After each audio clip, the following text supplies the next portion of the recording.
Been a really bitter custody battle between his divorced mother and father, and the fact that his parents further can't agree on which gender their child should be identified as is making the case even more complicated. You're a boy, right? No, I'm a girl. Well, when with his mother, the boy known as James lives with a girl called Luna. Since he expressed an interest in wearing girls' clothes, the mother began referring to him exclusively as her and even enrolled the child in school under a female name. Now, I can tell you RT's host Sophie Shevardnadze speaks direct to James' father, Jeff Young. I'll give you a clip of that next. You watch the full version if you fancy throughout the day on this channel. I took it very seriously because I'd had some information when I was still living with Ann Georgelis, my ex-wife. She had been putting him into timeouts and saying things like the monsters only eat boys and some odd things like that. So when I heard this, I took it very seriously. He said, "Mommy tells me I'm a girl."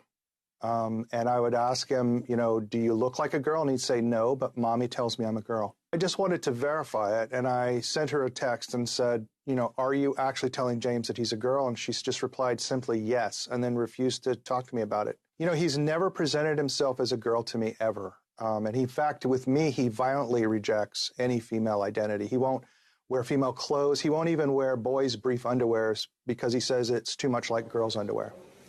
Well, the father's long been fighting, apparently, for his son to be treated as a boy. He's now been accused by his ex-wife of abusing their child for not affirming him as transgender and also for cutting his hair short. The father has engaged in emotionally abusive behavior towards the child, as example only haircutting and other non-affirming actions.